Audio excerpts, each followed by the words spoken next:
Un, deux.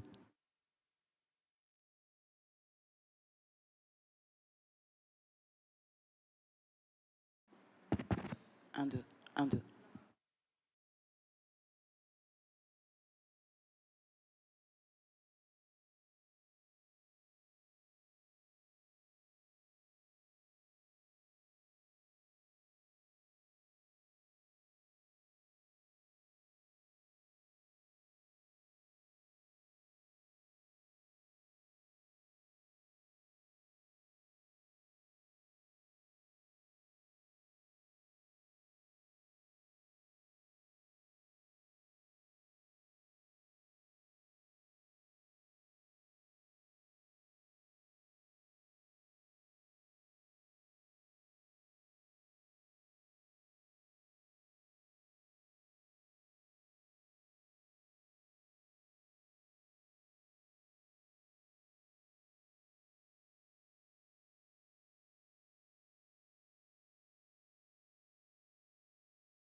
We officially start our meeting, and may I start by giving the floor to our dear host, His Excellency the Foreign Minister of the Kingdom of Spain, Jose Alvarez. Jose, please.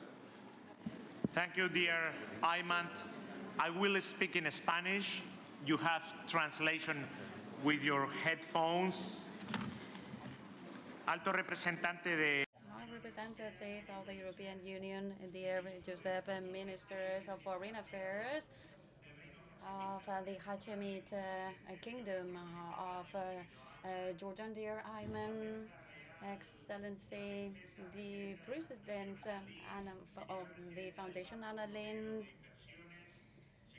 dear President of the Social Economic and Development Council, Secretary General of the League of Arab States, Secretary General of the Union for the Mediterranean, dear ministers, ambassadors, welcome once again to Barcelona, to the Regional Forum of the Union for the Mediterranean, an open city, open to dialogue. The Mediterranean identity is a fundamental part of the city of Barcelona and of the Spanish identity. And once again, Barcelona becomes the capital of the Mediterranean. And we meet here in very difficult times for our region, the Mediterranean, and also for the challenges and the threats looming the region, explain that this forum is even more necessary than before. And this is why Barcelona and the Union for the Mediterranean, the forum, offers an opportunity, a unique opportunity, so that the dialogue and the cooperation bring us to peace, the peace that we want in Middle East and in the region. This year, we will we will not be able to underline enough this tragedy that we are living, the tragedy that they are living in the Middle East. This is why my first words are for the people who are suffering the conflict on the ground, the civilians who lost their lives, the injured people, the kidnapped people, their families, their relatives, the people who lost their homes, the people who are displaced. We need to finish this suffering, and we need to put the people, no matter their nationality or their religion, in the focus of the decisions we are taking. So we have a great opportunity today to continue with the discussions that we started a few weeks ago in Madrid, in New York, in Paris in the last days. We need to move forward. We need to boost and look for consensus so that the peace and stability in the region is not just wishful thinking. We need this to be a reality. And facing the magnitude of the tragedy in Gaza, in the West Bank, in Lebanon, we agreed 1 year ago some political issues that we need to decide today and that threaten the stability of our shared region. And today we have a Euro-Arabic Islamic dialogue on the table, and we need to look for the common ideas, shared vision of peace for our region.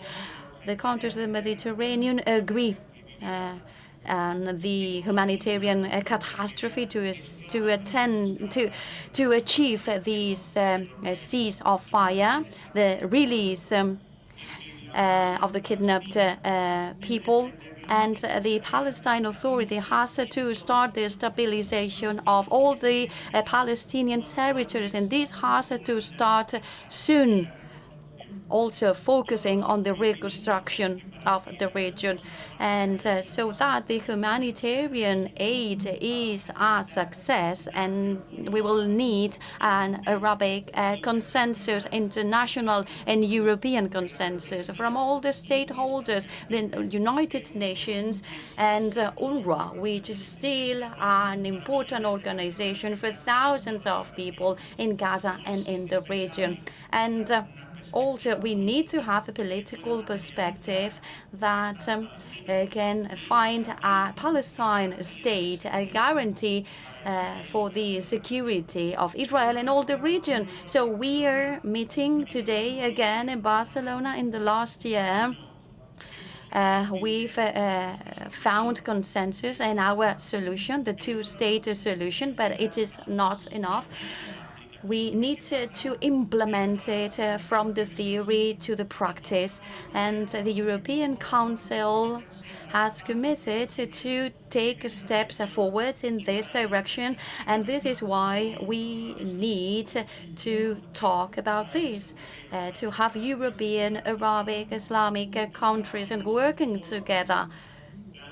The Global Alliance for the Implementation of the Two States meets in Riyadh this week for the first time, and they will try and find concrete measures, trying to celebrate this international peace conference that Spain is asking for.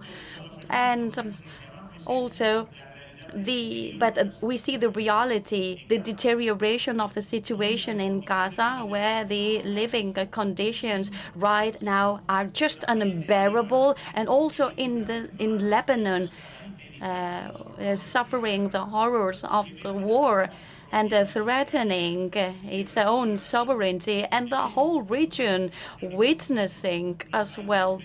The Mediterranean countries also witnessing with a lot of concern the constant scale of the war. And also with the war, we saw the collapse of our international system. The United Nations are questioned. The Secretary General is declared persona non grata, and the CNUL police bodies are attacked, violating the international law, and the United Nations agencies are qualified as terrorist organizations. And the international law, the humanitarian international law, if we allow all this, will be just declarations and the resolutions of the International Court that must be abided by, but they are being ignored.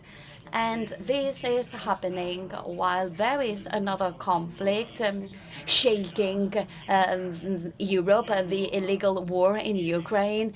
And Europe right now has to make its voice listened to face these threats, to face these challenges. These threats for the European Union and the United Nations, these organizations that are here to support us, to protect us. And this is the goal here. This is the goal of this meeting, to agree on decisions that will achieve results, and to look for this an escalation of the war, and to give an answer to the humanitarian needs, and also the stabilization of the region, and also to establish the foundations for political commitments that will have an impact on the events of the future. We want the Mediterranean to be a region of security, of prosperity, and of peace. And this organization, a Union for the Mediterranean, that is shaped like all of us because of the impact of the war. It was born precisely with this goal, to create this space of dialogue, peace, stability. And I wanted to underline it to all the members, the co-presidents and the Secretary General Nasser Kamel, the big Brazilians And we need to acknowledge the extraordinary work of the co-presidencies, the Secretary General, and all the countries that belong to the Union of the Mediterranean. In such a complicated context, the organization has kept its activity and its commitment and active participation of all of us.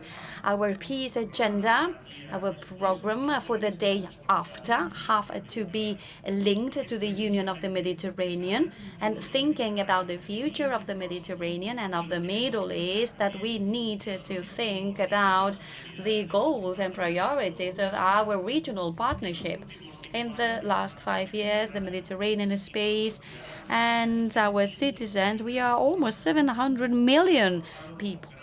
And we've had to face these threats and these challenges make us rethink our actions. And it is not just changing what we've been doing in the past, but we need to adapt our policies and the tools that we already have to the reality of the present and to the challenges of the future. We need to reinforce our commitment with our region and with our organization. And we are a lot here in Barcelona, and this proves that this is all we want. We have great opportunities in front of us, multilateral scale, European scale, and in the Union for the Mediterranean, with the support of the co-presidencies and the secretaries, that we are fully committed. We are boosting concrete proposals to reinforce our organization. And we've witnessed some improvement, and we want to boost this process. And at European scale, we see the appointment of a new commissary for the Mediterranean, and it's not only the Mediterranean countries having this new commissioner, and also the commitment to make a pact for the Mediterranean that is following these lines with the appointment of this new commissioner. So we want to reinforce this policy of the southern neighborhood. And today, the ministers have the opportunity to give a clear political orientation, to establish the foundations to reinforce this partnership, so that next year, 30th anniversary of the process of Barcelona, we can adopt a roadmap that needs to be powerful and adapted to the needs of the region. Spain will be committed to this Mediterranean partnership and with the different institutions. And this is why we give our support to the Union of the Mediterranean. And we have doubled our contribution with 1 million euros to projects that are implemented by the organization with the support of the Catalan Agency of Cooperation. And we are going to reinforce also the structure of the Union of the Mediterranean with a new diplomats and civil servants to the team, and signing an agreement for the headquarters adapted to the needs of the organization. And we have also increased our support to the Anna Lindh Foundation, a key organization to boost dialogue and to strengthen the civil society in both banks of the Mediterranean. And also with the solid commitment of the region, Spain also, in order to achieve the peace and the stability that we want in the Mediterranean region. And also my support and my best wishes to the cities of Tirana and Alexandria. In 2 months, they are going to open the first edition of European capitals for dialogue. This culture and this dialogue is going to get us closer to this peace and stability. This progress that with 700 million inhabitants wish and hope for. And this is why we wanted to show here the commitment of Spain towards the peace in the Mediterranean. Thank you very much, and welcome to Barcelona.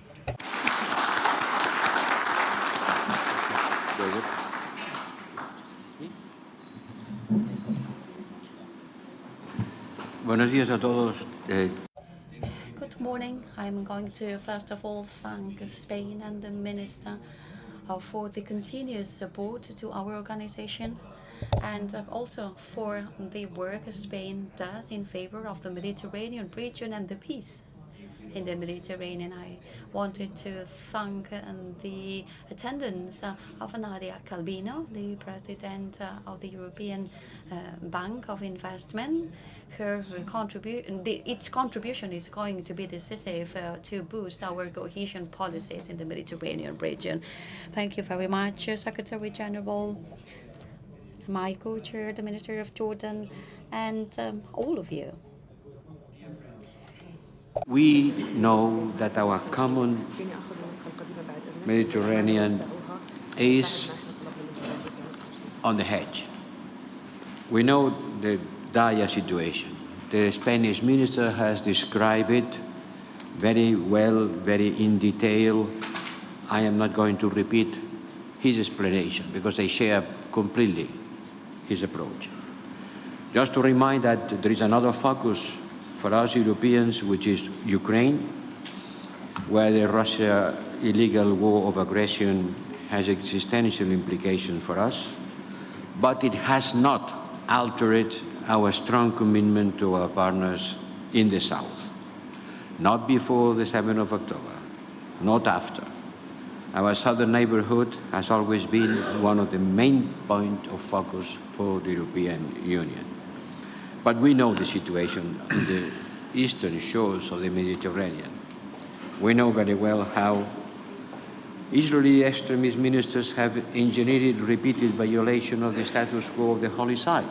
For example, we know how the war has been expanding to Lebanon, how in the West Bank lethal violence that has expanded the war. We know the cycle of retaliatory attacks engulfing the entire region, in particular in Lebanon.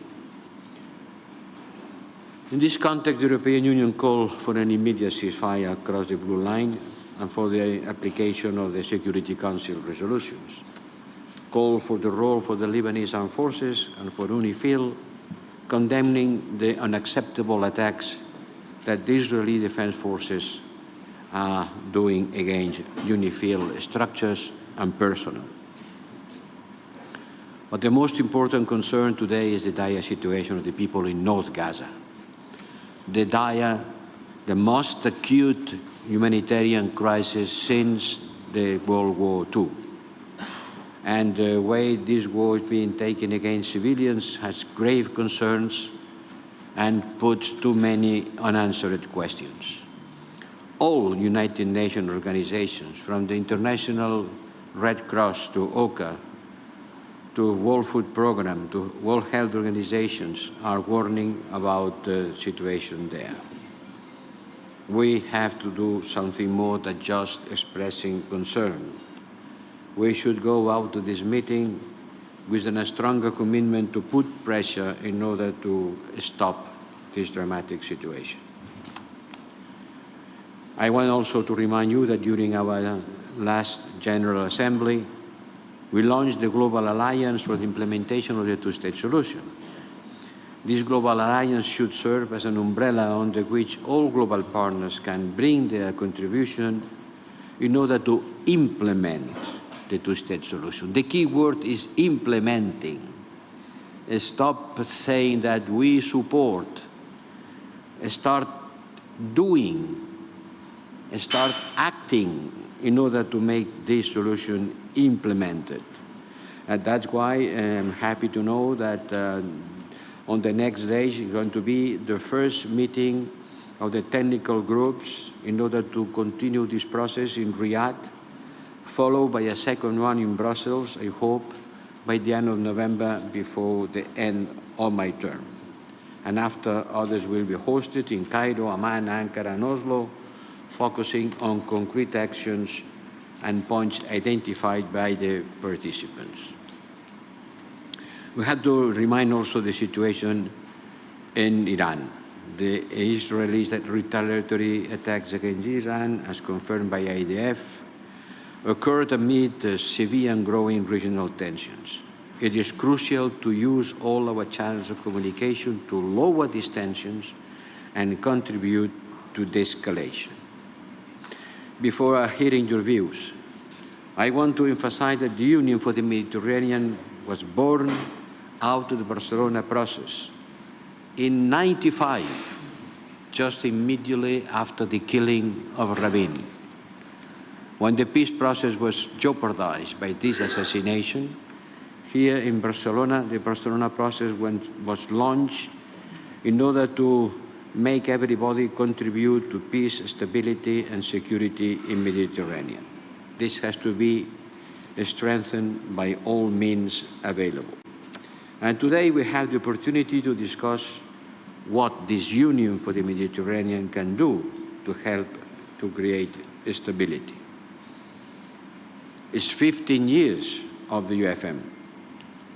During these 15 years, these organizations have had a growing role in regional integration, in dialogue, in cooperation, but we do more. We have to do more. The UfM was created from a shared political will to revitalize efforts to transform the Mediterranean area into an area of peace, democratic cooperation, and prosperity. That's where the words of the Paris Summit Declaration in July 2008. How far we are of these objectives. We need to bring back to this spirit today. Today is the moment to launch a new wave of reforms on this organization in order to make it stronger and able to contribute better to policy shaping, bringing concrete solutions. We, European Union, will remain committed to helping reform and strengthening the organization. But it has to be done. The Secretary General and the two co-chairs has to actively push for reforming this organization. Otherwise, it will be slowly becoming not able to fulfill the mandate given in Paris in 2008, following the crisis of 1995. This is my hope, and this is the commitment of the European Union. Thank you.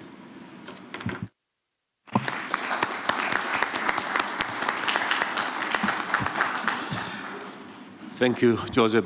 Again, good morning to you all, and allow me to start by thanking our gracious host, Jose, for hosting us yet again, and thank my co-chair, Joseph, for the tremendous efforts that he continued to put to reinvigorate this organization and to contribute towards achieving its goals of bringing about peace, stability, integration, cooperation to our region.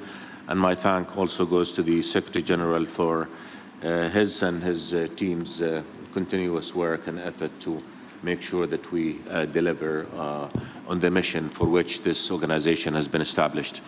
And if I may welcome also in this meeting the participation of the chair and members of the Arab Muslim group that was formed by the Arab Islamic Summit in the Kingdom of Saudi Arabia this year. Colleagues, it's been a horrific year since we last met here in Barcelona. When we met in November last year, Israel had killed 15,000 Palestinians. The number of its victims now has crossed 43,000. That is in addition to tens of thousands buried in the rubble, to a whole population being starved. Not only did we see the aggression continue, but we saw it escalate against innocent people in Gaza. We see a quieter war taking place against Palestinians on the West Bank and against all the fundamentals and the foundations of peace. And of course, we've seen that aggression escalate now and expand to Lebanon, where we see also innocent people being killed day in, day out. And this is why it is imperative that we meet today, because the Union was established, again, was born of a moment of hope when the Barcelona process was launched to bring about peace and stability. Well, peace and stability are being compromised now by an aggression that has no purpose other than just more wars and more killings and more destructions. The consequences are huge, not just in terms of the current unacceptable human toll that we see, but also in terms of implications for our international order, for international law, for international humanitarian law. Every tenet of international law and international humanitarian law have been violated by Israel. We see that happen day in, day out. And that really begs the question of what is the world going to do? Are we going to continue to be unable to stand up to what is clearly a violation of everything we stand for? Or are we going to take action? What Israel is doing is not just challenging international law, it's challenging European values. And again, I refer to the association agreement that the EU and Israel has. Is Israel violating that agreement or not? These are questions that need to be put and need to be faced courageously, because if we do not, the consequences will be horrific, because nobody will have any credibility going forward talking about international law, talking about human values, talking about human rights. This is the reality with which we have to grapple, and this is the reality that we have to face with courage and say enough is enough. Enough killing has been done, enough destruction has been done, enough undermining of the prospects for peace have been done, and enough violation of international law and humanitarian law and European values has been done. The facts are staggering. Again, not just the number of people killed, but look at the number of humanitarian workers that have been killed, the largest in any conflict that the world has seen in decades. Look at the number of journalists killed. Look at the number of women and children killed, amputated, children left without parents to take care of, in the middle of a whole region that has been reduced to rubble, where there's no electricity, no water, no functioning hospitals. This is the reality that we have to speak against very effectively, and we have to take action immediately to make sure that it stops. And it stops now, because with every day that it continues, it shames all of us. This is the reality that we have to face. My friends, 625,000 kids in Gaza have not gone to school for 2 years. Their schools have been destroyed. Those that are still standing are shelters. And even those shelters are not protected because they are being attacked. And we see kids being killed in those shelters. 45,000 6-year-old Gazans have not had the right to go to school this year. Look at what kind of future this is going to bring to all of us. And again, what is the purpose of this war other than just destruction and killing and sending a message to the world that nothing matters when it comes to the application of international law, when it comes to Israel? Because this impunity that the world has unfortunately given Israel has enabled it and has allowed it to continue with this aggression. Look at what's happening in northern Gaza for the past 3 weeks. A whole population was starved. Not a single truck of food, of medicine was allowed into northern Gaza for weeks. And we've seen what happened at the Kamal Adwan hospital in the last 3 days. A hospital was besieged. Doctors and nurses were rounded up, so patients, children were left with nobody to take care of them. And then even the ICU unit was attacked. Even the oxygen station was bombed. And children were killed and patients were killed. This has to stop, and we cannot remain silent about that. We in the Arab world have been unequivocal about our commitment to peace. We said that we are committed to the two-state solution that will allow for an independent, sovereign Palestinian state on Palestinian national soil to live in peace and security with Israel. What is Israel saying? What is their offer? Our offer is clear. You all know it. We've shared it. It's been there since 2002 when the Arab Peace Initiative was put on the table. Many of us in the Arab world, a group of us came and renewed that offer. The Arab Muslim Contact Group has been unequivocal that we want a peace that will guarantee the peace and security for all peoples in the region, including Israel. But what is Israel putting on the table other than pushing the region further towards the abyss of regional war and further destruction? And that is why we have to act, my friends. We have to act decisively, and we have to act immediately. The end of an aggression must be the priority for all of us in the international community.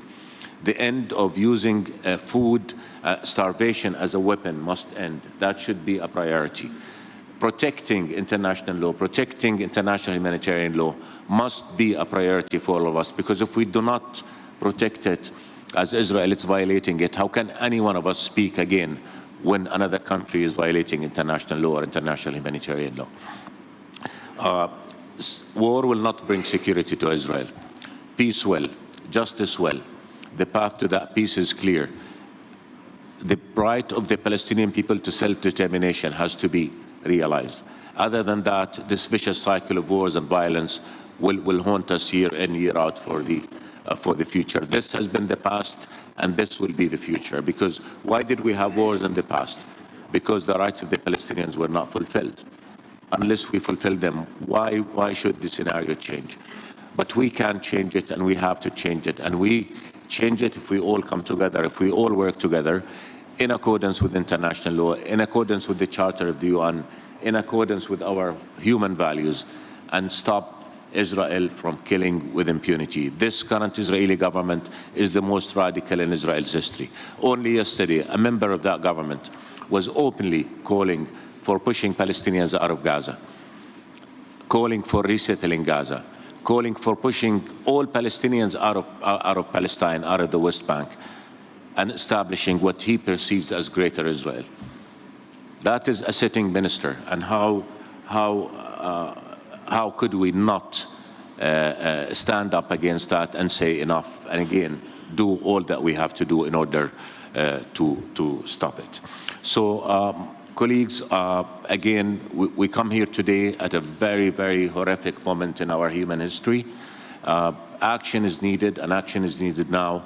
We have to put a stop to that. We have to speak again in accordance with international law, and we have to all work together towards creating a horizon that would ensure peace and security for everybody in the region by pushing for implementing the two-state solution. And my dear friend Joseph and Jose said it right, we need to implement. We cannot go back to another process that has obviously delivered nothing in terms of bringing about peace and stability. There is no alternative to the two-state solution. The only alternative is more war, and the other alternative is apartheid, where we see it manifested now in the occupied Palestinian territory. Ethnic cleansing should not be allowed to happen. Genocide should not be allowed to happen. Violating international law cannot be tolerated anymore. So this is a call on all of us to act, and to act decisively, and to ensure that everybody is accountable, that Israel is not above the law, that it is accountable to the same standards by which we want everybody to be held, so that all countries and all peoples are treated equally, and international law is not applied selectively on the basis of the balance of power or color or race or religion or nationality. Our union has a lot to offer. Again, its mission is clear. It's one of peace, one of stability, one of cooperation. We need to continue with our work. We need to reinvigorate our union. We need to make sure that we give it the support that it needs in order for it to perform the mission for which it was established, and to make a real contribution to bringing peace and stability to our one neighborhood, because we are one neighborhood. The challenges that we face go beyond, obviously, the immediate catastrophe that Israel is bringing on the Palestinians. It also goes to facing the challenges of the environment, unemployment, poverty, mobility, giving opportunity, tackling the challenges of refugees and migration. All these are challenges that we face together, and all these are challenges that we can only overcome if we work together. Thank you so much.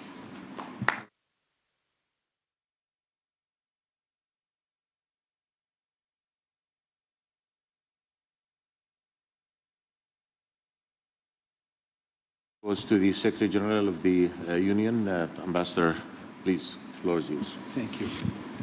Thank you, Ambassador Safadi. And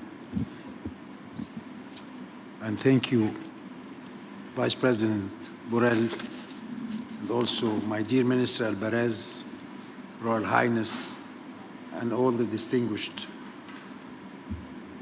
participants to our meeting today. Excellency, ladies and gentlemen, today I welcome you on this year's forum, and I must acknowledge that these are not normal times. We find ourselves in a moment where the very notion of a new normal feels distant, and we continue to wait for a day after that remains just out of reach. Actually, in my 4 decades of service, I have borne witness to numerous crises and conflicts unfold, yet never I have encountered a tragedy as profound as the one currently ravaging the Mediterranean region. Just quoting my dear friend Josep Borrell when he said what's happening today in northern Gaza, or in Gaza in general, is the most acute, as you said, humanitarian situation since World War II. The scale of destruction is deepening, claiming tens of thousands of lives, mostly among the most vulnerable, including women, infants in Palestine and now in Lebanon, with complete disregard to international humanitarian law. This multi-layered catastrophe threatens to wipe out decades of progress and cultivate a culture of hatred and vengeance among our youth who are forced to bury their loved one day after day. The urgency for meaningful action has never felt more pressing, and we stand at a critical crossroads. We all know that there are no shortcuts to peace. It is a journey demanding dialogue, political will, and fair solutions, ones that have been known to all of us for more than 30 years now, the two-state solution. Amidst this turmoil, that vision we once held in Barcelona, within the Barcelona process, now seems to truly drift beyond our grasp. However, in these trying times, we at the Union for the Mediterranean have strived to fulfill our mission with the belief that advancing regional cooperation can offer glimmers of hope. Your presence here today is a powerful testament to your commitment to this organization and its goals. More than ever, our common interests bind us together, reminding us that cooperation is our greatest strength. Reflecting on my journey since the beginning of my mandate, I take pride in the achievements we have accomplished. Strong partnerships forged with organizations like the European Commission, the European Investment Bank, the Swedish, German, as well as the Spanish Development Cooperation Agencies, among so many others. Through those collaborations, we have mobilized over 2 billion in investment and supported more than 60 projects across sectors such as water, environment, youth, job creation, and sustainable blue economy. These collaborations allowed us to double our budget, significantly enhancing our capacity and impact throughout the region, despite what I must say is the very low level of voluntary contribution by most of our member states. For the first time, we have launched targeted UfM grant schemes benefiting projects across several member states. And now we are studying how we can have a role and impact in a day-after scenario, working on a pipeline of projects and initiatives that can be implemented in the early recovery days and beyond, be it in Palestine or in Lebanon. Excellencies, the UfM has also been able to enhance the Euro-Mediterranean region's role in one of the greatest fights of the century, namely climate action, by advocating on the international stage for our region's unique challenges as the major hotspot of climate change. We have promoted scientific understanding of the specific challenges and impacts our region faces, and we have championed collaborative solutions establishing for the first time a space dedicated to the Mediterranean as a specific region at the COP and beyond. Moreover, over the past 6 years, we have promoted collective action and strategies through more than 30 UfM ministerials across different sectors, created follow-up mechanisms to ensure implementation of their declarations, and produced landmark studies to advocate for stronger regional integration, sustainable development, and inclusive growth, pushing to act with a unified voice in the face of these numerous shared challenges. Excellencies, we have managed to establish, despite the difficult regional context, unique, credible, and trusted networks and platforms to enhance dialogue, exchange best practices, and foster collaboration in the region. While I do not wish for this to be merely an exercise in stock-taking, I must express my gratitude and admiration for the exceptional team at the UfM Secretariat. Being only a little bit more than 60 persons, they have stretched themselves thin to accommodate an increasingly demanding mandate and an ever-expanding spectrum of priority areas. Given these challenges, it has become clear that the UfM convening power, its pivotal role, its ongoing advocacy for Euro-Mediterranean cause are more relevant than ever, but that the organization needs profound strengthening. This realization has prompted our member state and the Secretariat to initiate a reform process in 2023 here at the Regional Forum. Since the launch of this reform process, your representatives have been actively discussing the future of this organization, focusing on its mandate, which is reaching the end of its current cycle, as well as its capacity for action and resources. Member states already agreed to a first reform package to enhance the efficiency of the UfM work, and we have been implementing this first reform package during the past year, and key measure has been taken to strengthen the organization, including in relation to regional dialogue platform, the impact of ministerial meeting, communication with our member state, increasing their engagement in our activity, and also the way we approach our UfM label projects. Since a few months now, we have launched the second phase of this reform process, focused on the reflection around UfM future priorities and vision. And we have had substantial discussion with your representatives on where the UfM should be headed to. And I thank your senior officials for contributing to this reflection. But as we continue reforming the organization and gaze towards the horizon, allow me to ask you three very simple questions on what a Mediterranean we wish to build. The first, is Euro-Mediterranean multilateral cooperation truly a strategic priority on your agenda? Second, are you willing to engage and empower the UfM to play an active role in further promoting integration and building a prosperous region? And my third and final question, if so, are you willing to invest in boosting the UfM resources and capability? Gentlemen, ladies, the path ahead is illuminated by the lessons of our past, both the triumphs but also the setbacks.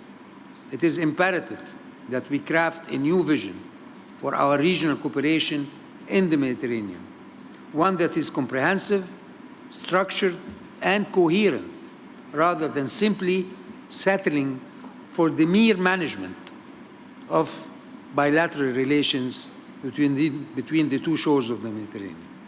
The final decision, Excellency, rests with you. The answer lies in our collective political will. I hope you will seize this opportunity to leverage the unique nature and strength of the UfM and its expertise rather than opting for the status quo. Together we must strive to create a Mediterranean defined by unity, resilience, and common purpose. The UfM stands committed and prepared to accompany all efforts towards this end. Let me conclude this intervention, ladies and gentlemen, to take a moment to thank and commend the exceptional leadership of my esteemed friend and co-chair, Josep Borrell, who has been at the helm of the European diplomacy for the past 5 years. Your courage, unwavering determination, sense of justice, and steadfast commitment to cooperation, to the Mediterranean as an idea, as a dream, have left an inedible mark in our collective efforts. Your contribution have been instrumental in shaping the future of our endeavors. And for that, I thank you from the bottom of my heart for all what you did for this region. Thank you very much.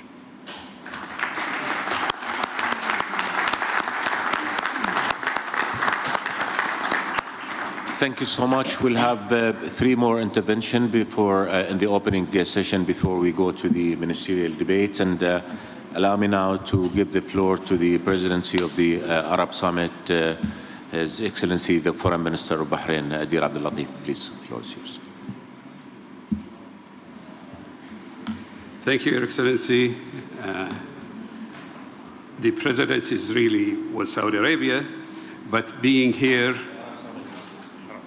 yes, for the Arab Summit. Okay, sorry. Okay, good.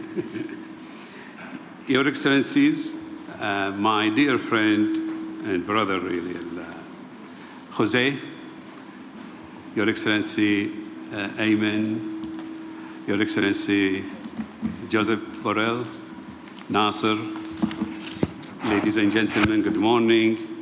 I have prepared some remarks, but after I've heard what all of you have addressed, I think I don't want to repeat myself, but initially I would like to thank Spain for the hospitality and also for recognizing the state of Palestine. Slovenia, thank you. I ask all others to follow suit, follow the same steps to support such initiative. I would like also to take the opportunity to thank my dear friend Joseph Borrell for all your efforts. You worked very hard in the last 5 years.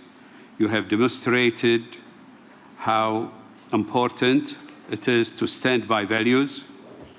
You took many shots, and you made us all proud, all those people who believe in the same values, you made them proud. You will remain a model that we will always aspire us. So thank you for your service, and thank you for being such true friend to the region. I think initially we should start by agreeing that the Europe security and the Middle East security are closely connected. What happens in the Middle East will definitely spill one day over to Europe. The security of and the stability of the Middle East affect the stability and security of Europe. And this goes in line with the Barcelona process. Therefore, I think we need a shared vision that we all agree on. I think that the shared vision, it is strategic. We need to have a safe, secure, and prosperous Middle East. The world has become so interdependent that instability in any part of the Middle East will definitely eventually affect Europe. But this can only happen through a lasting peace, especially by resolving the Israeli-Palestinian conflict. We all, that's also another point that we all have to agree on, that the only possible path forward is to have two states coexist together in a peace and secure environment. We've all seen what happened when Israel's security was jeopardized on the 7th of October. It was tragic, unfortunate, it did happen, but we've seen how important it is to maintain the security. We are today convening together to tackle the consequence of such event. So if we want to achieve the two-state solution, then we really have to achieve two secured states. Security is not only dependent on the hard power. Security would require interdependence of Israel with the countries in the region. And to achieve that economic interdependence, we need to achieve normalization. Normalization between the Arab states and Israel. And we all have said this cannot be achieved, or this can only be achieved if, hand in hand, we achieve the establishing the state of Palestine. And we need to achieve security by ensuring that militias, loose cannons are dealt with in the region. It cannot be isolated. So it has to be a total, comprehensive approach to the region. We need the clear understanding with our European friends. The peoples of the region we all need to create that environment to them where they can live side by side, despite their differences in religion, ethnicity, ideologies, beliefs. That includes, in the future, all the peoples of the region. The peoples of the region, and that's one of the aims that Barcelona process has identified, is to promote human rights. That's what you believe in.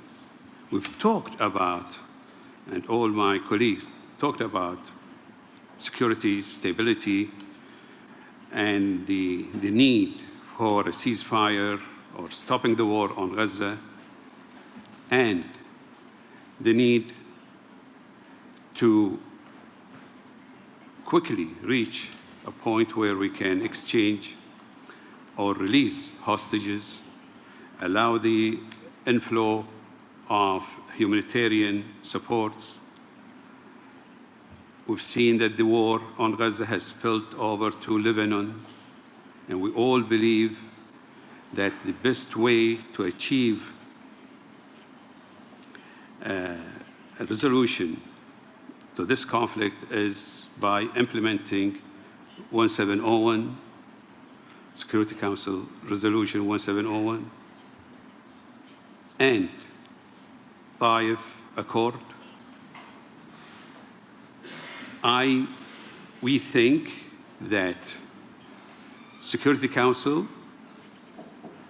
has been accused of not implementing resolutions, can seize this opportunity and regain credibility by implementing 1701. Israel, before it's too late, think that this is the way to go. They've been calling for it. The government of Lebanon, and we have His Excellency the Minister here, believe that this is the way to go. The only party that doesn't believe in it is Hezbollah. So probably the Security Council can unite and seize the opportunity to regain credibility and show that some resolutions have some teeth and some nails to be implemented, can support and upgrade the capabilities of the Lebanese army to achieve it. Having said all of that, there is the human rights element that we as international community tend not to look into. Barcelona process since 1995, you have identified the importance of promoting human rights, but we are seeing it being violated right in front of our eyes. It's happening in the Middle East. I'll just give you an example.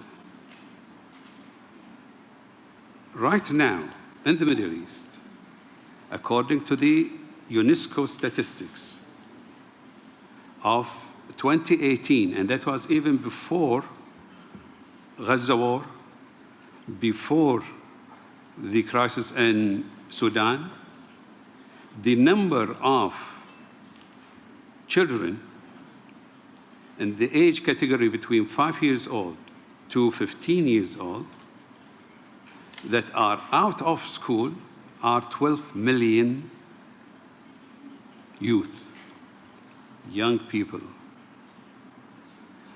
If terrorist organizations try to recruit just 1%, and if they become successful, we will have 120,000 potential terrorists who grew up watching the images that we are seeing on screens, who have seen their parents killed or displaced, who don't have roof on their heads, who don't have clean water to drink, they don't have access to health services. I think borders will not stop them from doing whatever they think they should do to fulfill their rage, their anger, their hatred, and their thirst for blood. And that's just 1%. So the challenge in front of us is huge. And if we like to honor the Barcelona process and aims, objectives, I think we need to call for us to unite, provide the environment, provide just small hope for those young people. And after the war, that number has increased. And their conditions have even worsened. Now we have people without hands, without arms, without legs, and they don't have hope. So please, we are late in moving along both axes, an axis to stop the wars and an axis to mitigate future challenge. Let's not leave for our children and their children. And when I say our children and their children, not only for the people who are here, or for Europe and the Arab region, but that includes the Israelis, includes the Iranians. Let's give them an environment where they can live together, can coexist and prosper together. Otherwise, we are at disservice to our future generations. Thank you, sir.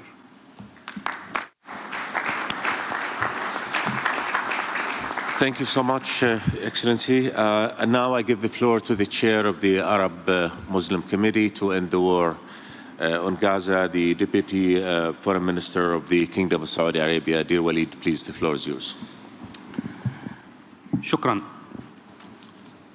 شكرا معالي السيد أيمن الصفدي نائب رئيس مجلس الوزراء وزير خارجية وشؤون المغتربين في المملكة الأردنية الهاشمية معالي السيد جوزيف الأوروبي للشؤون الخارجية The representative of the European Commission, Mr. José Manuel Álvarez, Mr. of the Foreign Affairs of the European Union. First of all, I would like to thank the Spanish government for having organized this forum, and I would also like to thank sincerely and warmly your invitation here for our council in the Arab التي يبذلها for participating today in this meeting. We recognize all the efforts being deployed in order to strengthen peace and security in the Mediterranean area, and in particular in this moment where we need to make steps, clear steps forward in order to stop the violence, in order to put an end to destruction, because as you know, it's been attack to Gaza and Lebanon, and the possibility of this conflict disseminating all over and spreading at a local, international level places as before a very important challenge. That's why we are faced to two alternatives.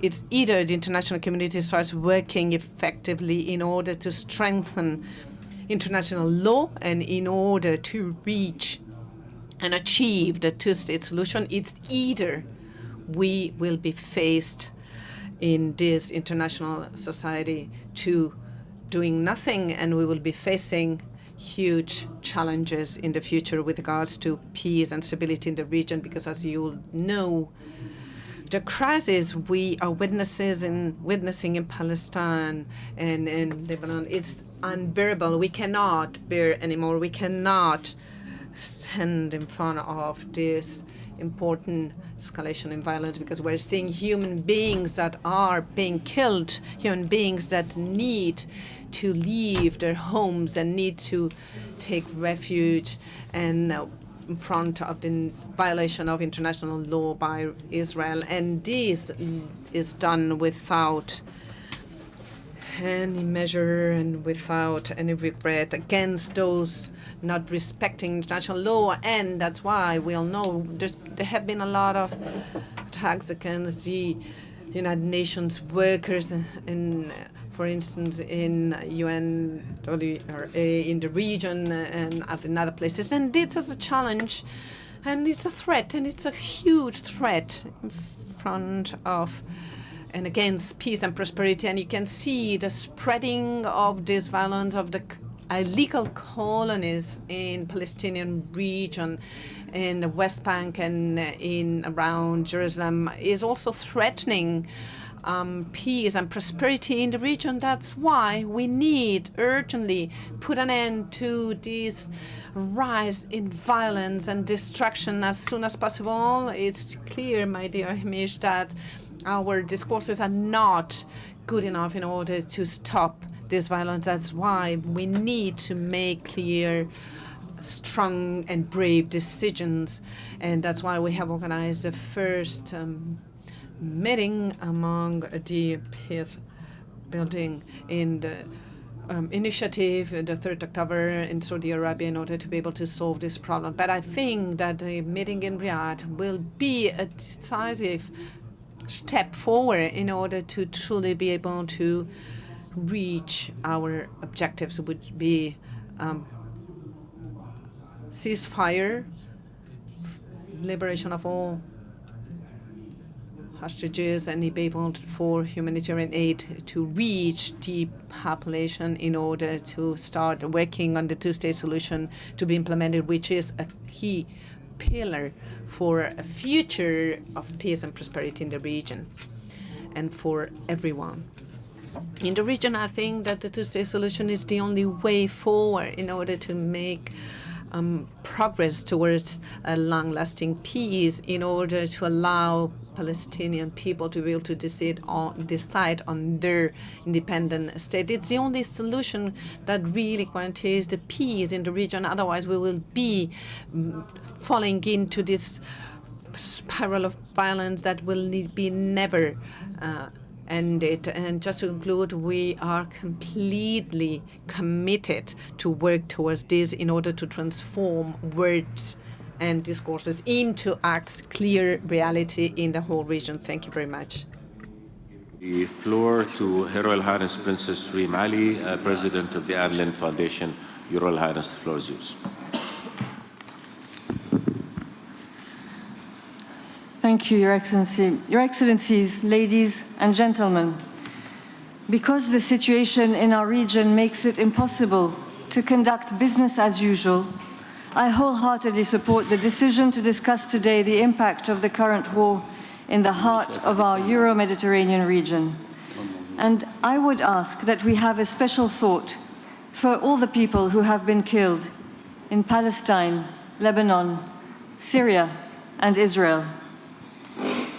The Anna Lindh Foundation was created some 20 years ago with the objective of promoting dialogue and cultural understanding between the Euro-Mediterranean countries and peoples. Ours is not a political organization per se, but we deal with civil societies. So at a time of such unprecedented rupture in our region, we at the ALF feel the impact of the conflict very strongly. In the Middle East itself, societies like that of Gaza, that were already living in precarity long before October the 7th, saw their lives take a dramatic turn for the worse. The death toll grows by the dozens every day, enabled by a continuous flow of weapons. The United Nations top humanitarian official has been warning that the entire population of northern Gaza is at a risk of dying. Only on Saturday, Joyce Msuya described a scene where shelters have been emptied and burned down, families have been separated, and men and boys taken away by the truckload. This is happening in Europe's southern neighborhood. But where exactly are the European neighbors? For Palestinians, Lebanese, and Israelis, the reality of their society today is war. In Gaza, it is one which international law experts say displays all the facets of ethnic cleansing. The UN High Commissioner said on Saturday that this was the darkest moment in the war on Gaza. So what legacy do we intend to leave for future generations when they ask, what did you do to save our humanity during the darkest hours? Despite the physical devastation and profound distress, members of our network in Palestine, Israel, and Lebanon have expressed how crucial and urgent it is to continue working along the lines of dialogue in order to prepare the aftermath of the conflict. They point out, however, that in view of the intensity of the suffering, work should, for now, be carried out within the confines of each society. In Palestine, civil society members do what they can. In the West Bank, they carry out workshops for children who cannot go to school because of increased settler violence and restrictions imposed by the Israeli army. In Gaza itself, where some of our own members, affiliates of our organizations, have been killed, about 30 until now, dozens remain unaccounted for, and all 70 offices of our affiliates have been destroyed by Israeli bombings. Those we know of and who are still there have reoriented their activities toward humanitarian work, including helping children with psychological support. In Israel, where tens of thousands have been displaced in the north and schools remain closed, civil society activities are drastically reduced. And in Lebanon, where more than 2,000 people have been killed by intense bombings and more than 1 million displaced only in the last month, activities of our members are now all at a complete standstill. Generally speaking, our meetings with civil society leaders from our network over the last year reveal an increasing sense of frustration on the part of this youth, which we claim we want to empower. Many of them complain, mainly in Europe, about their government's response regarding the war, where double standards has become the norm, and the continuous violations of international humanitarian law. So in addition to a rupture between North and South and increasing polarization within societies of our Euromed region, we now face a rift between the youth and governmental institutions. In view of all of the above, I ask again today, do the voices of hundreds of thousands of people who march in the streets demanding an end to the conflict matter? Do the cries of the families shattered, the children bombed, or the people burning alive matter? Does our dialogue still rest on implementing equally the values of equality, justice, and dignity for all?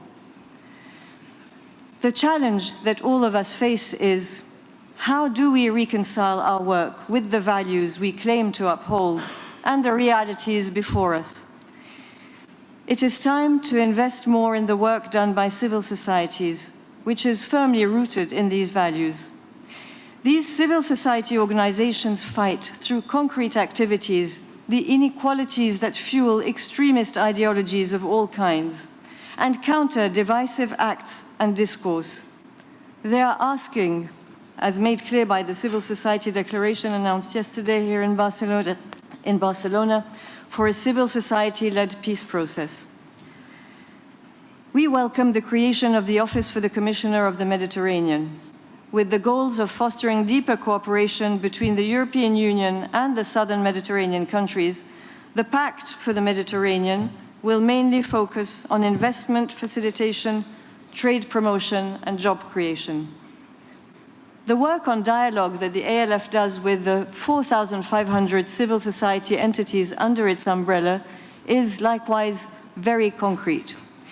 The ALF puts youth, gender, living together, misinformation and disinformation, cultural diplomacy, and green and digital AI transitions at the center of our action.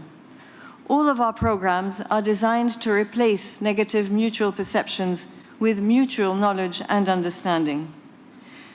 The guidelines we follow embody the principles at the core of the foundation. These principles remind us that culture is by nature egalitarian, giving equal weight to all its forms. It is therefore both the basis of and the vehicle for an equitable relationship. We hope that the Commissioner for the Mediterranean can draw from the ALF's rich and valuable experience navigating exchanges and dialogue among young people. As the conflict in the Middle East exacerbates the drift toward extremist ideologies on both shores of the Mediterranean, we believe that this new European focus can greatly benefit from the indispensable role played by civil societies through a multilateral approach. We shouldn't underestimate the force for good that are the grassroots movements we seek to empower as a regional group. Without their buy-in, bringing people from opposite sides of a conflict around a table may prove impossible. But history has shown that with it, it can be achieved. The Franco-German Youth Office is an example to consider, and the Truth and Reconciliation Commission that helped bring about the end of apartheid in South Africa, another. Of course, whatever we try to accomplish right now will remain of limited scope and reach, unless the main issue that gnaws at our region is solved, and that can only be achieved by putting an end to arms sales, without which calls for a ceasefire are meaningless. There must also be, of course, a solution that is just. But once the sound of the bombs actually stops, one thing is certain. In all three countries which have been severely impacted by the war, there will be an immediate and crucial need for support, in addition, of course, to the urgent and massive humanitarian needs in Palestine and Lebanon. So preparing the day after must start now. The current polarization in the north and the south of the Mediterranean at large is nothing compared to the risk of extremism that has been fueled by the conflict itself. There will be a great deal of measures necessary to help traumatized societies move away from the logic of war and start a long healing process. To begin with, an acknowledgement of the deep suffering that is taking place will be necessary. As soon as conditions on the ground allow it, the Secretariat will be ready to initiate efforts post-war. We are well aware that this is as much a crisis in values as it is a physical one, and that any of the projects that are very necessary in Palestine, Israel, and Lebanon should be developed with a focus on Gaza, as that is where most of the destruction has taken place.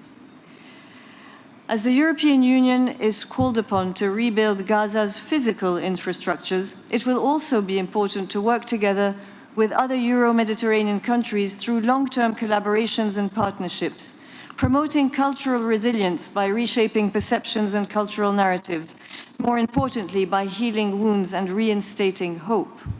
In all this, the civil society has a role to play, a key role.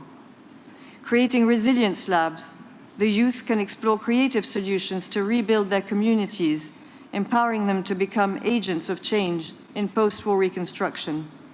And of course, dialogue is a powerful tool that helps find common ground between people who have different viewpoints and different cultures, especially after an unprecedented tragedy such as this war. But it is also an indispensable one that guarantees the safety of our entire region. And when populations in Lebanon, Palestine, and Israel stop hearing the hovering of drones and missiles above their heads, it will be up to civil society organizations to rebuild the fabric of societies torn apart, and inevitably to rebuild a dialogue from the ground up. And only then can these populations hope to restore a culture of dialogue and mutual understanding, a culture of peace, and eventually a culture of democracy, a rebuilding of societies through a rebuilding of the minds. As the UNESCO Constitution states, since wars begin in the minds of men, it is in the minds of men that the defenses of peace must be constructed. Thank you very much.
ما هو فيش إشي بترجم هلا.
Buenas tardes.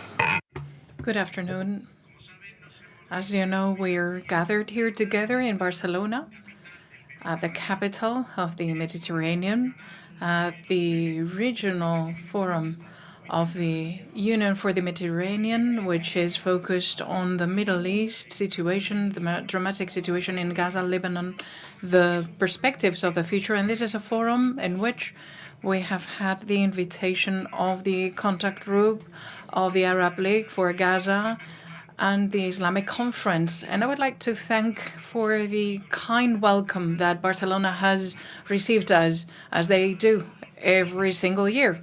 The neighbors, the citizens, and the mayor of Barcelona, where we have the headquarters of this organization, and the president of the Generalitat, Salvador Illa, who participated yesterday and took on the floor in the previous dinner prior to this event, and together with us, they were welcoming all the different delegations. I had a meeting with him yesterday, and we tackled the support of the Generalitat, the regional government of Catalonia, for the Union for the Mediterranean. And I would like to thank all the participants at this 9th Regional Forum for participating at this forum, which is in a year which is not just any year, because in our Mediterranean area, we are being bashed by the dramatic war, and Spain has lent support to stability, to peace, to the development of our joint area. And this Euro-Arab dialogue on this region began here almost 30 years ago. And last year we took on that baton again, and it has seen continuity at the different fora throughout these months, where we have brought together our positions and built consensus on key topics like the need to have a ceasefire, an immediate ceasefire in Gaza, which we request right now again, and the de-escalation of the violence, the liberation of the hostages, and the entrance of humanitarian aid to Gaza, where the situation is happening for which I have no words even to describe. And Spain also has renewed the support with UNRWA, the United Nations organization, which is indispensable for millions of Palestinian refugees in the region, and our commitment also with the Palestinian Authority, which is called upon to take on at some point the government of all the Palestinian territories when there is a stage of stabilization. We have put again on the table the need to have a political horizon in order to implement the solution of two states, so that this lays the foundation for long-lasting peace and stability in the area. And Lebanon has also encompassed a great part of our interventions. We have reiterated our efforts in order to have a permanent truce. I have held a meeting with the Lebanese minister, and I have conveyed the solidarity with the innocent victims and the 1.2 million people that are already displaced.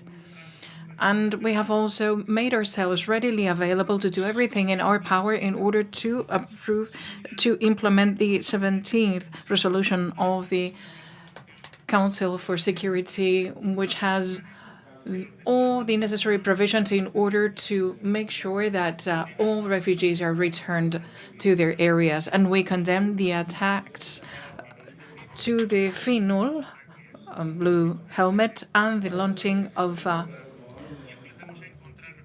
all the rockets by Hezbollah, and we're seeking to find solutions that strengthen the Lebanese armed forces, which are the ones that need to be displaced to the southern area of the country in order to achieve the full freedom of Lebanon. That's why Spain has granted more than 5 million euros in humanitarian help for the Lebanese population, including 12 tons of sanitary material, blankets, and we're preparing a second humanitarian aid package. And we condemn, without any caveat, the attacks that are happening as we speak in Lebanon, and which need to cease immediately.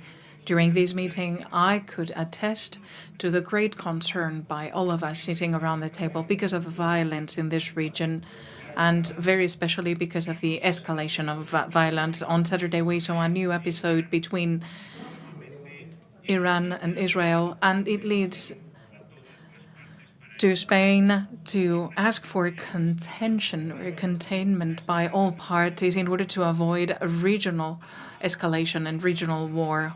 All of us sitting around that table wanted to seize that cycle of action/reaction, which can lead to deflagration in the area, which could be very severe. And the severity of these affairs gives even more meaning, sheds more importance to this Union for the Mediterranean organization, which along the last year, at difficult situations in our shared area, has maintained the commitment and the normal action with active participation by all its members. So in that sense, Spain has evoked the internal reform process, which is ongoing, and we have urged ourselves so that next year, in 2025, coincided with the 30th anniversary of the process of Barcelona, we can give full content to that new roadmap.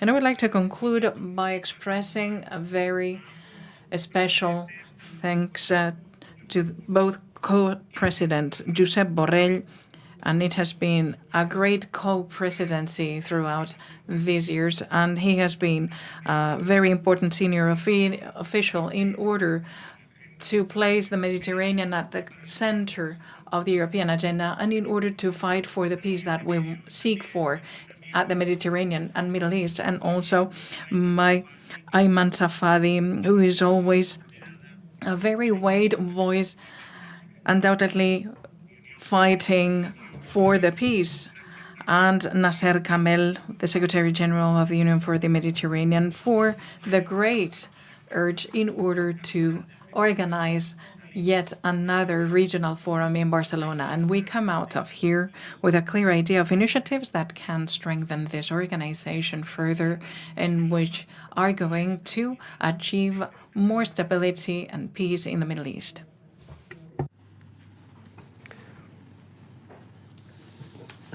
Muchas gracias. Thank you very much to you all, and very especially, I would like to thank Minister Alvarez, the Spanish government, for welcoming this conference, the Secretary General, Nasser Kamel, for the organization, and my dear friend, the co-chair of the meeting, the Jordan Minister, Mr. Safadi. It has been a great cooperation between the country that welcomes us, the Secretary General of the organization, and both co-chairs. Thanks to all the attendees. The process of Barcelona, is worth reminding that this organization, the Union for the Mediterranean, was the heir of, was created in 1995. At the time in which the first minister of Israel, Mr. Rabin, was assassinated, and the creation of a process which later on took on the form of an organization, the Union for the Mediterranean, was part of the international response to that assassination in order to try to find again the path in order to build peace between Israel and Palestine, because people who assassinated Mr. Rabin knew that they were assassinating or killing the peace process. The objective of the Union for the Mediterranean would be for all the countries within the Mediterranean basin, including Israelis and Palestinians, could work together so as to build an area of peace and stability. Unfortunately, history has not been written that way. Already last year, as per the initiative of Spain and some other European countries, we wanted to use this platform in order to discuss the conflict, the tragic human consequences of the situation in Gaza, and how it was dispersing into the area. And it was 2 months after the 7th of October Hamas attacks. And we had the attendance not only of neighboring countries of the Mediterranean, but also some other Arab countries in order to seek altogether to achieve, to see how to tackle the expansion of the conflict. 1 year after, we have gathered together again and talked about the same thing, but in really worse, far worse terms. The Secretary General of the United Nations issued a communique yesterday saying that he was completely overwhelmed by the situation in the north of Gaza because of the number of wounded, death, and the utter destruction of that territory, with hundreds of deaths since the 7th of October. The communication was cut off, and the offensive of the Israeli military forces was issued against that territory. The biggest communication or media blackout since history, with many people displaced from their homes. Nothing is left from their homes, hospitals destroyed, and the people remaining there abandoned at their own luck. This is a description made by the Secretary General of the United Nations and all its bodies, and the description gathered by the press, by the international press today.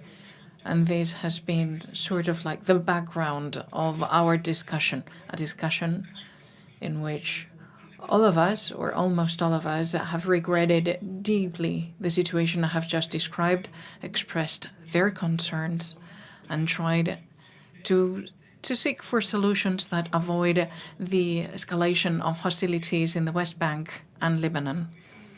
I'm not going to repeat what was expressed by the Ministry of Spain, and I know that my co-chair and the Secretary General, I'm going to echo those words. But today, 2 million people, 90% of the Gaza population, is having a severe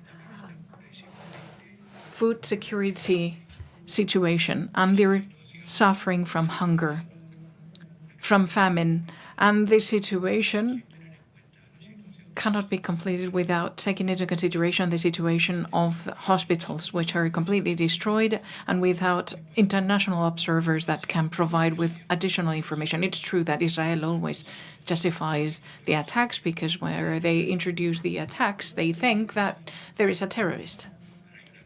But there is one thing which is called proportionality. Proportionality of response and taking into consideration the collateral damage.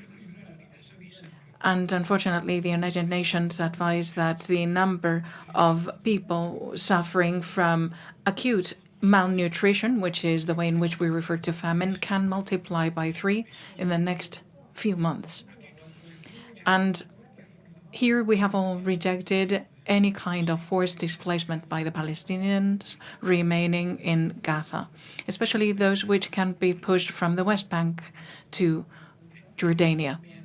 In Lebanon, the civilians are also paying dearly by this for this military escalations that has outstripped the red lines, including the UNIFIL attacks, which must be condemned and quoted. And we need to quote who has performed that, because saying that there has been attacks against UNIFIL without saying who has perpetrated them conceals the truth, and the perpetrators are the Israeli military forces, and we need to condemn those, not without naming them. We need to condemn the perpetrators, otherwise the condemn is running short. We need a ceasefire in the blue line, and the old resolution, which dates back to 20 years ago, needs to be implemented. We need to avoid that people who wield the forces try to rebuild Middle East through violence and destruction, creating situations of extreme fragility in the population. Hassan Salameh, who was a special envoy of the United Nations for Libya, uttered those words. His words are very clear, and they allude to the clear responsibility by the international community in order to avoid the worst, in order to seek for a political solution that allows us to step out of this situation, which every day is leading more people to despair and is planting the seeds of hatred that is going to agitate complete generations. And at the same time, yes, hostages, a large part of them are still detained in Gaza. We need to ask again for their immediate release as part of this process that leads to a ceasefire. But we need to get rid of the impunity, and we need to stop regretting things and start taking measures that prevent them from happening, because until now no one has been capable of achieving that the Netanyahu government stops the actions that they're undertaking. A few days ago in Paris for the Lebanon Help Conference, Minister Macron said that who pretends to defend civilization cannot practice barbaric practices. And this is a moment in which the neighboring Arab countries have spoken up in order to seek for a political solution against this barbarism. And we all agree that it needs to be a process in which we create a state for Palestine. And here the key word is implementation. It's not proclaiming the need of anything, but do everything that's necessary in order to make it happen. 30 years ago, we proclaimed that that was the solution, but we have failed to act decidedly to implement it. And that's one of the reasons why also the Union for the Mediterranean was born, and that's a reason why it has played a role that can be even bigger. And to that, we need to introduce some reforms in the internal functionings to make it more powerful, to convene more members, to act as a platform for dialogue and cooperation. Israel is not here today in order to make this organization adapt to the changes and adaptations. We're talking about the war, but we could also talk about immigration, which for European society is a source of concern, which is lived in a different way in some countries or the others, with different solutions in some countries or the others, with some economic and demographic dynamics which poses a challenge, but at the same time a solution. It's a good moment in which to remember that there is no more unequal frontier in the world than the Mediterranean frontier. There's no river that separates more unequal populations in income, among others, and that generates an attractive force. The demographic differences and income differences generate a current propelling human beings to seek for a better future and sometimes trying to save their lives, fleeing from persecution and war, thus jeopardizing their lives. I would like to underscore the effort put in by Spain in order to tackle immigration, not only as a challenge or a problem, but also as an opportunity. And I hope that in the next forum, when we celebrate the 30th anniversary of the initiation of the process of Barcelona, this meeting is capable not just of regretting, but also of proposing actions, more actions. To that end, for sure, it's going to need to have more support, political support, internal reforms that the Secretary General is boosting, and my co-chair, the Jordan minister, has put on the table decidedly, and I'm sure that Spain is going to support that. So this is my last meeting as representative of the European Union at this forum. I would like to thank all my dear minister colleagues for the collaboration that I have found throughout this time, you for the attention that you have lent us. And I leave this meeting with a feeling of sadness and bitterness because we have not achieve the prevention of the situation getting worse every day and to prevent the deaths of the innocent for the weight of a conflict that needs to be stopped, and it can only be stopped when the international community stops regretting and starts acting. Thank you.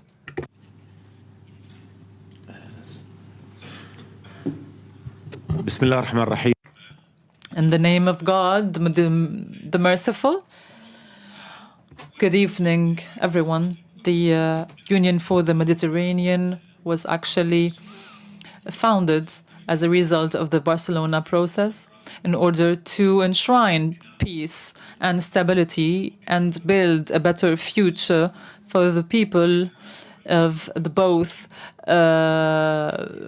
sides of the Mediterranean. But we are living nowadays very hard circumstances where Israel is even is actually making this process impossible, complicated, and our future is full of conflicts and wars because it is ongoing. It is launching ongoing attacks on Gaza, making kids and children orphans, burying the civilians under the rubble of their own houses. Israel today has killed thousands, above 15,000 Palestinians in Gaza. Today it has exceeded 43,000 of victims, in addition to 10,000 of victims buried under the rubbles compared to last year.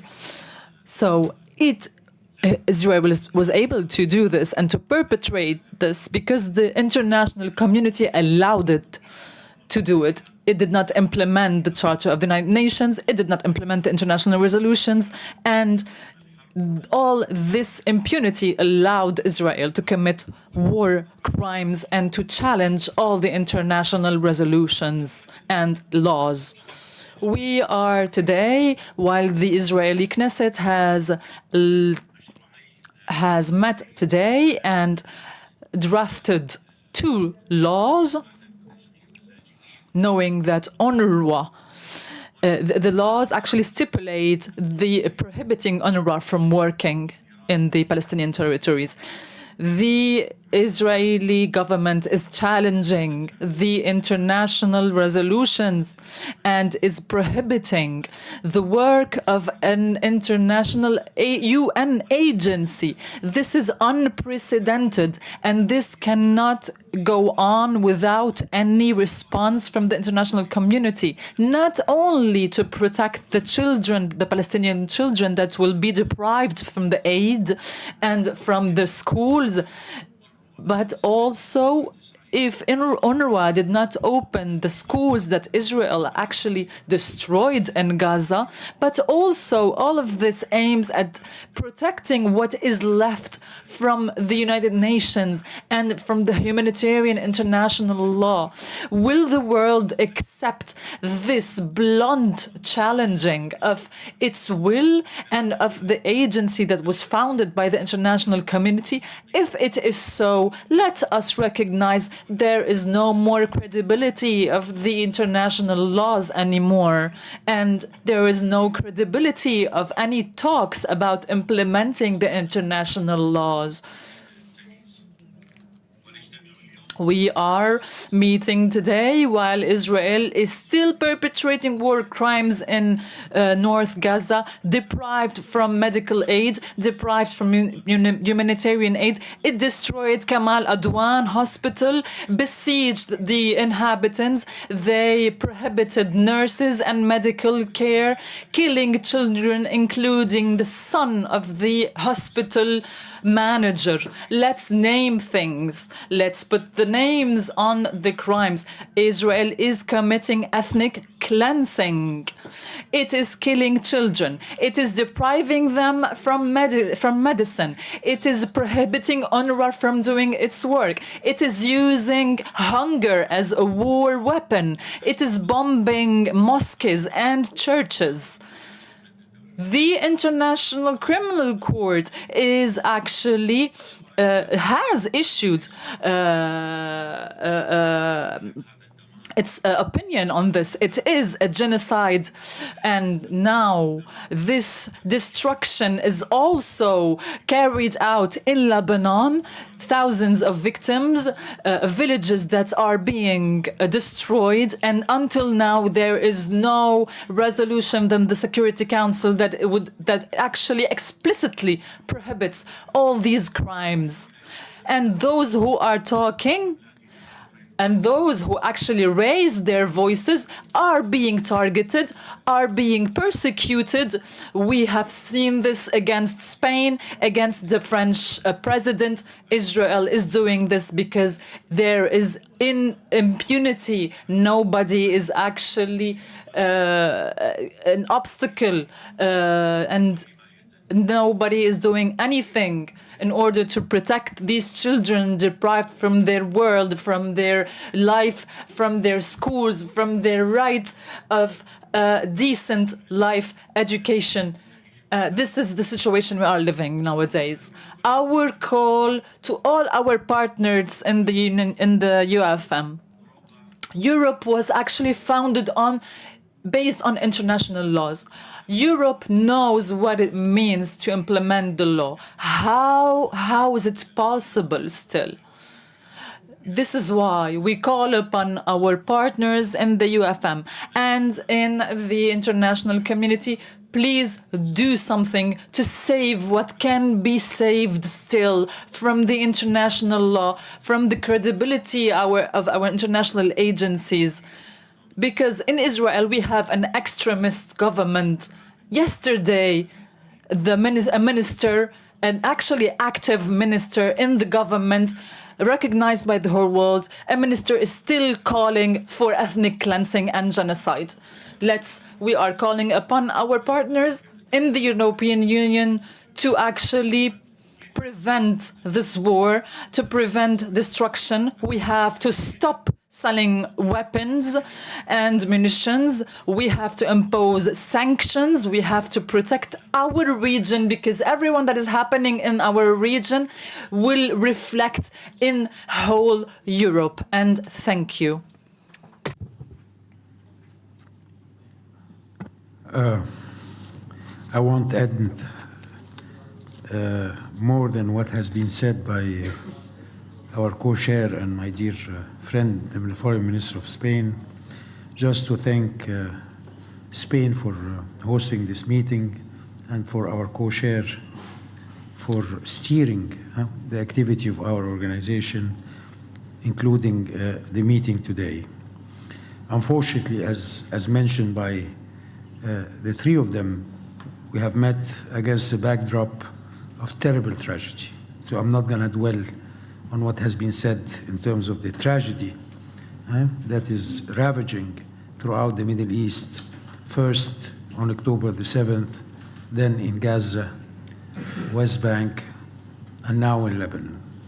The human toll, the complete disregard for international humanitarian law, for the international law at large, and the human cost for this action taken against civilian women and children in Palestine and in Lebanon. One should ask the question, is this situation would lead us to deviate from the Union for the Mediterranean goal of trying and striving to build an area of shared peace, stability, and prosperity in the Euro-Mediterranean region? Is that a dream that cannot be achieved? Well, I do believe that it's not true. And I said to our member state today that we have to keep on trying as a regional organization, as member of the Union for the Mediterranean, to enhance our dialogue, our cooperation, and move forwards and provide glimmers of hope in this very dark moment to our population and member states for a tomorrow where justice will prevail, where a peaceful solution will take shape, and we all know the parameter of this solution based on a two-state solution and on the right of the Palestinian people to exercise their right to self-determination. With this firm conviction, and despite all those difficulties, very well presented by the previous speaker, we at the UfM have continued to work tirelessly to meet our commitment to our member state in terms of our activity, in terms of our cooperation, in terms of our programs, in terms of our projects. I was talking about 2 billion euro who has been invested in the region thanks to the effort of our organization, and also in terms of what we can do as the Union for the Mediterranean in helping our Palestinian brother and sister in the day after.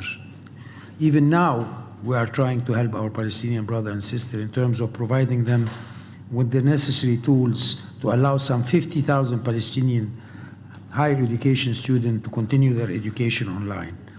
So we will keep working despite the very adverse and tragic situation that we're facing in the region. I will not dwell on our activity, just to mention that also reforms has been discussed during today's meeting, because we are reaching next year the end of our current mandate. We need to look into the new UfM, a reformed UfM with a new mandate, with more resources and more impact on the ground, hand in hand with our member states for a better Mediterranean. As my dear friend, the High Representative mentioned, we have so many challenges. The challenge of demography he mentioned, the challenge of climate, and the challenge of disparity in terms of economic development. If we don't work collectively within the framework of a regional organization like the UfM, we won't be able to meet those challenges together and not against each other. So with this firm conviction, and despite this and many other difficulties that our region faces, we will continue to work tirelessly to meet our commitment and to help build a better region for our citizens in the future. Just to end my intervention, my very brief intervention, I would like to seize this opportunity to thank, of course, Spain, Jordan, but more specifically, Josep Borrell, our co-chair, for 5 years of leading this organization as a co-chair, for his steadfast defense of principle, of human rights, of international law, for not shying away from telling the truth. For that, we in the south of the Mediterranean and the north of the Mediterranean are extremely grateful to you, and thank you very much for your service. Thank you very much. Now we can take a few questions from you, if you'd like. I think some have already asked for taking some questions, so please do. Para el ministro Álvarez, For Minister Alvarez from the Spanish TV, one question would be how to implement the word implementation that Mr. Borrell alluded to. How do we implement this in this situation in which not even Israel has participated here? And why is this document important, the one that you have published, you together with Lebanon, in order to highlight the situation in Lebanon? Well, thank you very much. Well, answering to your first question, there's 3 steps to achieve a ceasefire that allows us to release immediately all hostages and to deliver the massive humanitarian aid, especially food and medicine. And then we're going to have a second stage of reconstruction where I'm sure Spain and the European Union and the rest of the Arab countries have decided to participate, and then the Conference of Peace, in order to implement the solution of both states that Spain has put on the table and which needs to happen with Gaza and West Bank under the same Palestinian Authority, which is the true solution that is going to bring peace, stability, and security for all Middle Eastern countries, including the people of Israel. And the joint declaration of Spain together with Lebanon seeks to highlight the support of Spain to the sovereignty of the Lebanese state and the support to the protection of the civilians at this time where we can see massive indiscriminate bombings that have translated into the death of 2,500 civilians, and the support to FINUL, which under the flag of the United Nations, but under the leadership of a Spanish general, is determined to maintain and to keep the armed forces on the ground, just like the United Nations are there, and also to convey our specific help. It's 5 million euros worth of medicine and humanitarian aid, and we're preparing a second aid package for the Lebanon, for civilians, and for the Lebanese armed forces who have to guarantee the sovereignty of Lebanon. So we believe, we recognize the sovereignty of Lebanon that needs to control its territory. And the Resolution 1701, which gave rise to the deployment of FINUL, has all the requirements and elements to make the population return safely to both sides of the blue line. Hello, my name is Hana Abulaz. I'm a journalist from Yom Saba newspaper from Egypt. My question is for Mr. Josep Borrell. Actually, given the ongoing conflict in Gaza and Lebanon, is the European Union considering imposing new sanctions on Israel or stopping economic cooperation, military cooperation, to increase pressure for a ceasefire or to push for peace efforts? Thank you. Gracias. Thank you. The European Union is not providing military help to Israel. The European Union does not provide military support to Israel. If they do that, some member states do that. Some member states have decided to stop doing that, and some others consider that it is a free, sovereign political decision that they want to continue to execute. But the European, as such, does not participate in any kind of military support to Israel. Of course, with Israel, we have the partnership agreement, which is the most complete partnership agreement that we have achieved with any country in the world, and really intense relationships in economic terms, in cultural terms, commercial terms. And this partnership agreement also has a political part containing mutual obligations, in particular in everything that has to do with human rights. As you know, 2 European countries, at least 2, Spain and Ireland, have addressed the European Union, especially the presidency of the Commission and the High Representative, in order to analyze whether what we have described is something that can be considered as compatible with the obligations that both parties have who have underwritten this partnership agreement. For the time being, the European Union has not yet given any response to this request. And as I anticipated in the previous Council of Ministers for Foreign Affairs, it should be up to the Council to analyze this proposal. And my proposal is to analyze it in the next Council of Ministers. And the Spanish minister is here to speak on its behalf, and the Spanish government insists on implementing that.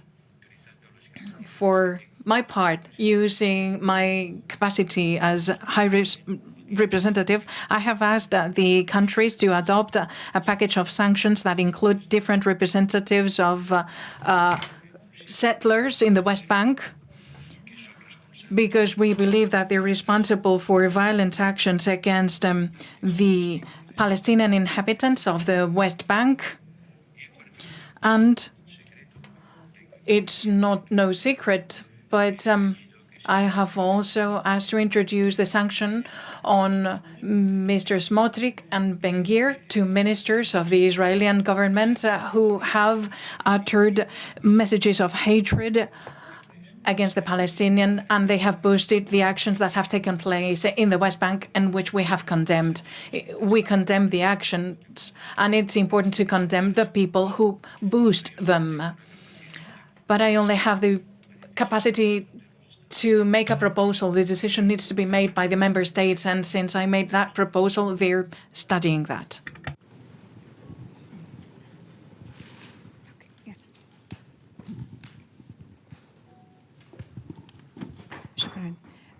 Thank you. My name is Essia Atrous. I'm an international journalist coming from Tunisia. My question is to Minister Safadi, but allow me to ask in Arabic. مع الوزير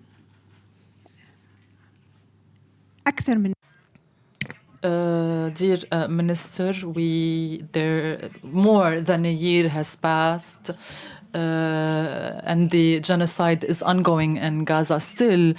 We are facing an occupation and we deem it convenient to remind that this is an occupation and we are witnessing ethnic cleansing, genocide, systematic destruction, killing of civilians. We are calling upon the solidarity of the European countries. Since yesterday, we have been speaking of a resolution and of the pressure that has to be actually imposed on Israel.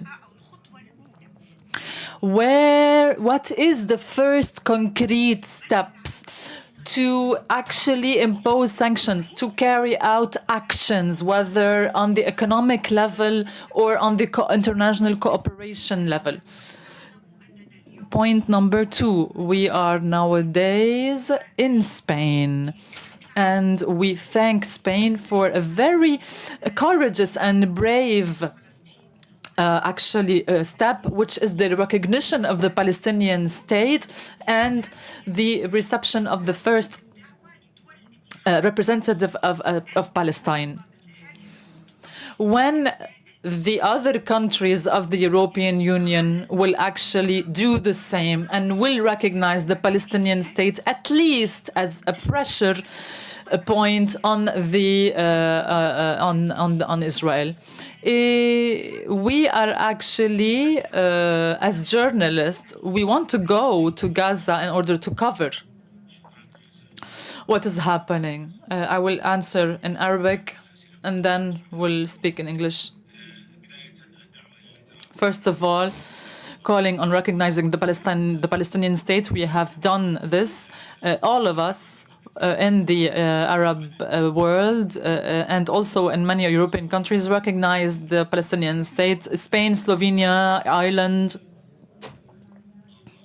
Malta, and other countries. Also Norway, and this is a very important step. We call upon all the European states to do the same. Also, the Palestinian state should be a full membership country in the United Nations. I will be direct. If you're talking about the Jordanian-Israeli peace convention, let me be clear. Let me say nobody has given the Palestinian cause what Jordan has given. When all the Arabs together decided, and there was an international will to go on with the negotiations, Jordan actually enshrined the resolutions and supported the right of Palestinians of self-determination. Jordan has given a lot for Palestine, for Palestinians, and for the peace process. We say this because the peace process enables us to do this. If we actually cancel or if we give up this peace process, the Israeli extremists will actually profit and will abuse it and for their own interests. Also, let us remember that Jordan, as a tutor and as a guardian of the sacred sides, the peace process between Israel and Jordan recognizes the role of Jordan in protecting the sacred sites, and otherwise Jordan would be obliged to change its actually historical and Arabic identity. That's why we have this position, which is clear. We support the Palestinian people in its dignity, sovereignty, and right to self-determination, with a right to establish a state with Jerusalem as a capital. All the Arab countries decided the peace as a strategic choice, knowing that in Islamic and Arabic states we are actually engaged to such a decision, but we want true and concrete peace that cannot be established if the occupation is not ended. And of course, if we do not have a sovereign state with Jerusalem as a capital, the Hashemite Jordanian kingdom are with the Palestinian people, with its rights of self-determination and with the rights of all the peoples of region to live in peace and stability. And we said that we have a solution, and we have proposed a solution, which is a Palestinian state coexisting with peace with Israel. But on the other hand, Israel did not propose anything. They are actually stepping aside from this solution, and they are doing everything in order to hinder the application and the implementation of such proposition and solution. Like Spain, like the bring about an end to the aggression on Gaza and Lebanon, and to unilateral measures that undermine prospects for peace on the West Bank as the only path to achieve just and lasting peace that will guarantee security and stability for all peoples of the region. That is something we continue to work on, but the priority right now is to end the aggression and end the humanitarian catastrophe, end the war crimes that are being committed in Gaza and Lebanon, end the violation of international law, end the defiance of the will of international community by the most radical Israeli government in history. Joseph just spoke of sanctioning ministers like Ben-Gvir and Smotrich. Yesterday, Smotrich, a sitting minister, the Minister of Finance in Israel, was calling for a war crime, because he was calling for displacing the Palestinian people out of their home, out of their land, out of their ancestral land. That is a war crime. And when a minister calls for a war crime, then the international community needs to react. The other thing with UNRWA, the Knesset today reconvened and is looking at bills that will ban UNRWA. That is an agency established by the United Nations, by the General Assembly, by a decision of the international community. For a member state to ban a UN agency from operating is a precedent, is a violation of international law. It should not stand, it should be prevented, and we urge all to come and defend international law, defend international humanitarian law, and particularly to our partners in Europe. Europe was the advocate of international law because the international law, the international humanitarian law, was born of the suffering of Europe. So it is imperative that Europe stands on the side of international law and the side of international humanitarian law and prevent its violations day in, day out, and prevent the consequences of that, not just in terms of killing the innocent in Palestine and Lebanon, but also of undermining the whole legitimacy of our multilateral international system. And with that, I just want to say that we are grateful for Spain, whose role has been very special and very active in the past year in standing by justice, in standing by international law, in standing by the values of the EU, in standing by the right of the Palestinian people to live in peace so that the whole region live in peace. So that's a position that we tremendously appreciate, and we urge others to follow suit. And again, to my dear friend Joseph, whom I've co-chaired the UfM now for 5 years. This is not goodbye. I know we'll be meeting again before he hands over his responsibilities. We'll have the pleasure of hosting him in Jordan next month. But I just want to say thank you again, Joseph, for being a true representative of the EU, because what you stood for are the values of the EU, the values that are common among all of us, the values that no country, no matter how powerful, should be allowed to violate. So, Joseph, You've been a committed and a true partner.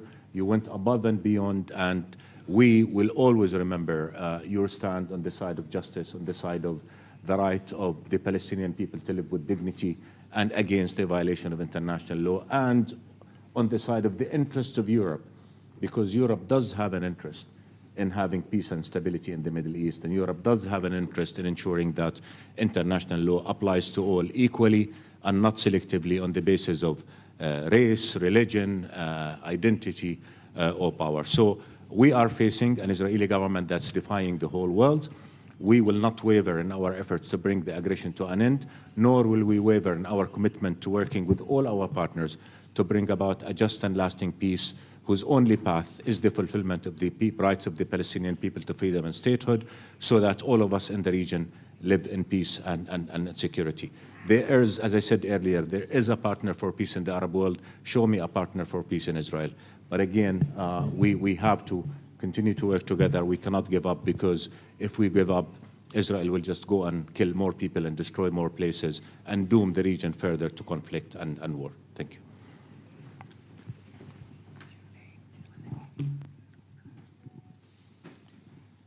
محمد اللباري من قناة المملكة. Mohammed Lubari from the channel of the Kingdom. I would like to know what are the different tools that the Union for the Mediterranean has in order to help Gaza after the war, because we know that all these tools are limited. And the second question, do you believe that this solution of two states is possible after seeing all these unlawful new colonizations in the West Bank? And do you believe that killing all the representatives of Hamas are going to really open the way for possible peace or not? Thank you. Thank you very much. As for your first question, what can the Union for the Mediterranean do? To start with, actually, in my presentation at the beginning, I talked about the initiative that we have with all the Euro-Mediterranean organizations. There are 100,000 students in higher education in Gaza that will not be able, basically, to finish their studies during this year, and they will not be able to go and study in the months to come. And this is an initiative with the organization and the Association of Euro-Mediterranean Universities, in order to allow these students to really carry out their higher studies online with Najah University and 7-8 other universities also, that will allow the Gazan students to continue their studies, in order not to add another layer on the Palestinian students who have not been able to really reach their right to carry out their higher studies. Another thing that we're doing now have to do also with the urban planning, with the coordination of the help that is arriving to Palestine, and also to really bring all the different resources that we can in order to help in the reconstruction, and also to liaise with all the different international finance institutions in order to really vehicle all this money towards Palestine. But the problem is that we need to stop this human tragedy that is happening in Palestine in order to carry out all this. But there is a planification with the help of regional and international organizations that we are carrying out in order to face this absolutely terrible human tragedy that the Palestinian people are living in Gaza and also in the West Bank. Israel is undermining the two-state solution by the building of settlements, confiscation of land, suffocation of the Palestinian economy, and these are illegal measures that have been taking place long before October 7. 2024 witnessed the largest land grab in 30 years. 23 broke a record in the number of settlement expansion that we see. But we continue to say the two-state solution is the only path to the just and lasting peace, simply because there's no alternative.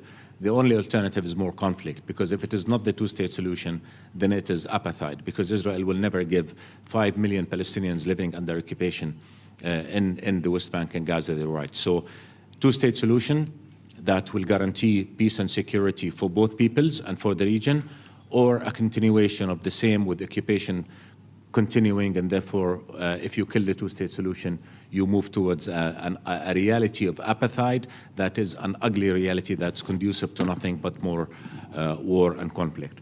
On the exchange deal, I think all of us supported the exchange deal.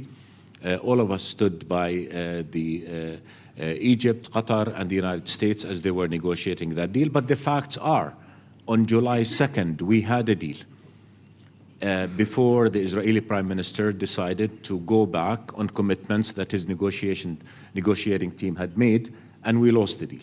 So, as I said, the priority is to bring a lasting ceasefire in Gaza and Lebanon, end the aggression, allow for humanitarian supplies to go back to those who are dying. The majority of Gaza is at ICP level 4 and 5 now, and to start implementing the two-state solution, because again, we cannot afford another process during which Israel continues to undermine the viability of the two-state solution. Thank you. Thank you very much.